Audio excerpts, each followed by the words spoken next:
So the next speaker is Veshvesh Kumar, also from Ghent University, and he'll speak about LP-LQ estimates and LP estimates in the framework of non-harmonic analysis. Okay, Veshvesh, please start. Yes, I am enlarging this file, full screen.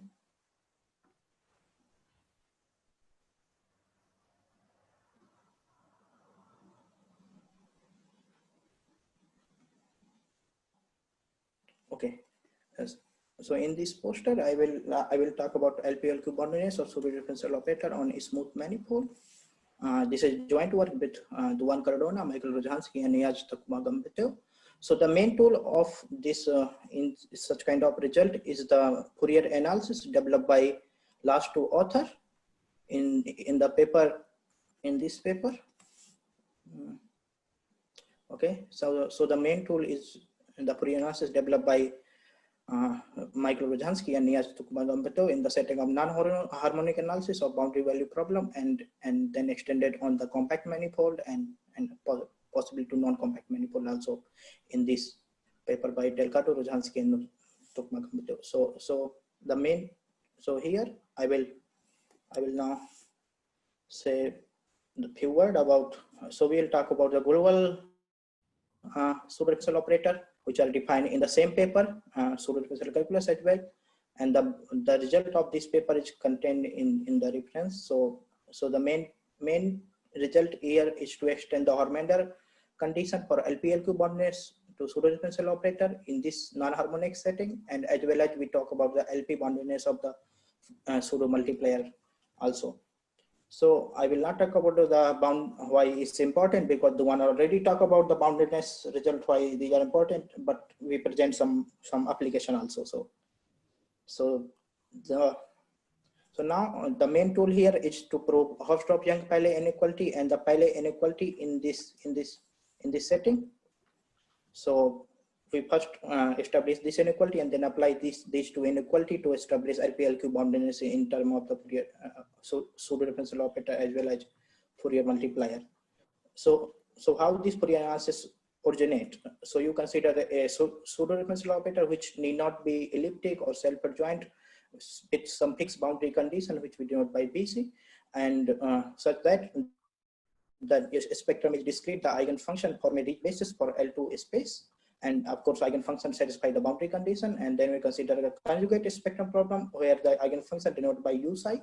And then we define the Fourier transform using this eigenfunction expansion of the model operator, which we call model operator L. So we define the Fourier transform like usual, you can say. And then similarly, here we can define the inverse Fourier transform and the pseudo differential calculus is given by into these two paper which I showed you already. Now using the inverse Fourier transform, we define the pseudo differential operators, and we call a pseudo differential. And now this is the pseudo differential operator as usual, as everybody knows here. We call a pseudo differential operator a pseudo multiplier if there exists a function tau m and we satisfy this condition. And now, yeah, anybody has question? Okay, so the first theorem is the LP boundedness of pseudo multiplier. So if A is a pseudo multiplier and it satisfies the Hormander type condition, then A can be extended to a bounded operator on LP, P between 1 and infinity. But for this theorem, we need to assume two conditions. On first condition on the eigenfunction, that eigenfunction growth of the eigenfunction is polynomial, and the second is that this operator satisfies the Weil eigenvalue counting formula. The second result is the LP-LQ boundedness. We need this condition on eigenfunction because of the non-self-adjointness of the operator L. If operator L is self-adjoint, these two conditions on the eigenfunction will disappear. And then if the symbol satisfies this condition, then the Fourier multiplier is bounded from LP to LQ between these ranges. And our last theorem is about the LP-LQ boundedness of pseudo-differential operator, where if the symbol of pseudo-differential operator satisfies this condition, then we have But here we need to assume compact manifold due to we need to put Sobolev embedding theorem kind of. So we need to assume compactness, and if the symbol satisfies this condition, then we have boundedness from LP to LQ. And as an application of this theorem, LP-LQ boundedness, we establish some well-posedness of nonlinear equation. The first one is stationary type. The second one is kind of Cauchy type. The third one is the wave type equations. And I would like to say that this paper of Hormender, LP-LQ boundedness result appear in the seminal paper of Hormender in 1960. And later, very recently, it was extended in different setting.